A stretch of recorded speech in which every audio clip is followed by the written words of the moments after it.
Welcome to our video on API in data science. In the era of interconnectedness, APIs have become the driving force behind seamless data integration and collaboration. In this video, we will explore the significance of APIs in data science and how they enable us to leverage external data sources and services. So let's dive in. Before we delve into the world of data science, let's start with the basics. API stands for Application Programming Interface. It is a set of rules and protocols that allows different software applications to communicate with each other. APIs act as intermediaries, enabling data scientists to access and utilize external data sources and services. Okay. So, the role of API in data science. In data science, API play a pivotal role in expanding the scope of analysis by integrating diverse data sources. They provide a standardized way for applications to request and exchange data, enabling data scientists to tap into vast amounts of information from various platforms, databases and services.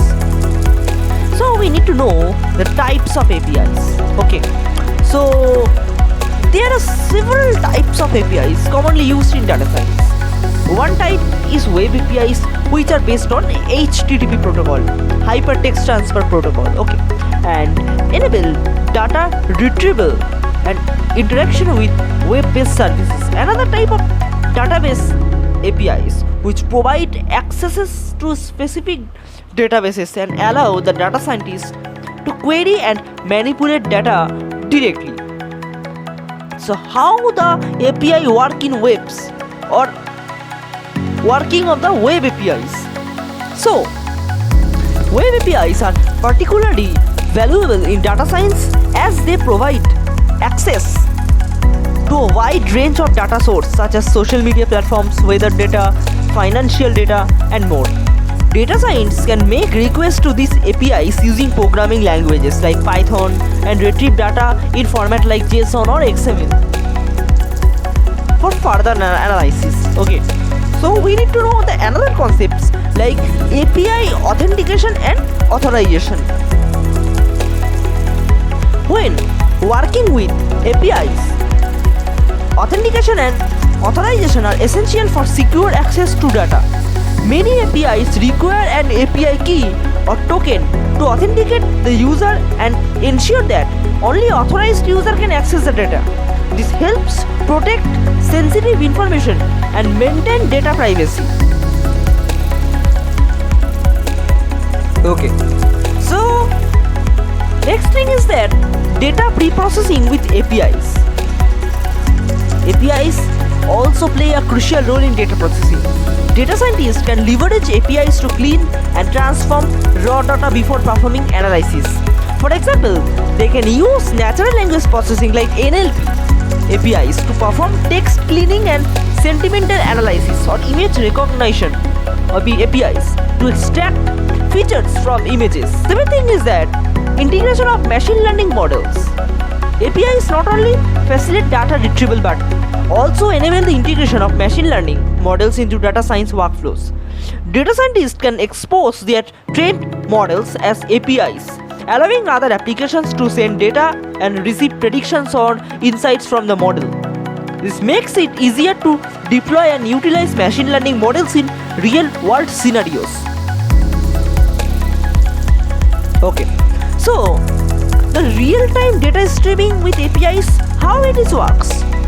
The real-time data analysis is essential in many data science applications such as IoT, Internet of Things and social media analytics. APIs enables data scientists to stream data in real time from various sources, allowing for immediately analyze and decision making. Streaming APIs such as those provided by platforms like Twitter and Facebook offer a continuous flow of data for real-time analysis. So,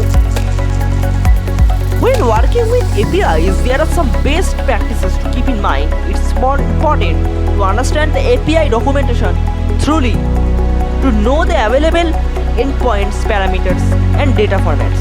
Additionally, properly managing API keys, handling errors gracefully, and ensuring efficient data retrieval and processing are crucial for smooth data science workflows. And there you have it.